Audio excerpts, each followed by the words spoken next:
तर गृहमंत्री पोलीस आयुक्त अमितेश कुमार यांना आता पाठीशी घालताय। विरोधी पक्षनेते अंबादास दानवे यांनी देवेंद्र फडणवीसांवर हा आरोप केलाय। 2 लोकांचा जीव घेणाऱ्यांना सोडलं जात आहे असं देखील अंबादास दानवे यांनी म्हटलंय। आमदार सुनील टिंगरे कुणाच्या मदतीला गेले असा सवाल देखील अंबादास दानवे यांनी विचारला। काँग्रेसचे आमदार रवींद्र धंगेकर म्हणतात की 304 हा कलम जो आहे तो पहिल्या FIR मध्ये लावण्यात आला, नंतरच्या FIR मध्ये 304 लावण्यात आला। या संदर्भातली सगळी संभ्रमता आहे ती निर्माण झालेली आहे, कारण की आरोपीला वाचवण्याकरता 304 पोलिसांकडून लावण्यात आला प्रथमदर्शी असं रवींद्र धंगेकरांकडून सांगण्यात येतं। हे सत्य आहे। माझ्याकडे त्या FIR ची प्रत आहे। मी काल पत्रकार परिषदेत सगळ्या पत्रकारांना दाखवली। 304 हेच कलम लावलेलं आहे। राज्याचे गृहमंत्री दुर्दैवाने मला बोलावं लागेल की खोटं बोललेले आहेत।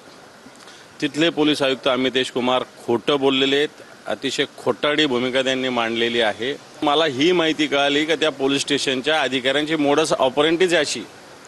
आता 8 दिवसापूर्वी एक GSTच्या मोठ्या अधिकाऱ्याने असंच उडवलं होतं रात्री, आणि असंच तिथं कोण जगदाळे नावाचा PSI त्यांनी अशाच प्रकारचा गुन्हा दाखल केला आहे। त्या पोलीस स्टेशनमध्ये मागच्या काळामध्ये किती अपघात झाले, किती अपघातामध्ये कोणतं कलम लागलं याची चौकशी होण्याची आवश्यकता आहे।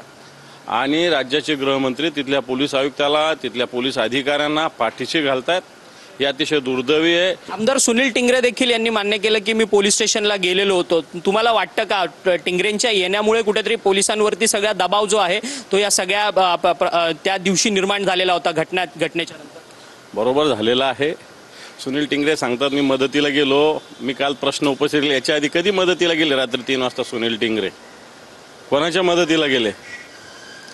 मला वाटतं हे मोठ्यांसाठी मोठे मोठे कायदे सुद्धा झुकतात, हे त्याचं उदाहरण आहे। व्हिडिओ जर्नलिस्ट गणेश मोरेसह अक्षय मंगणे, TV9 मराठी, मुंबई।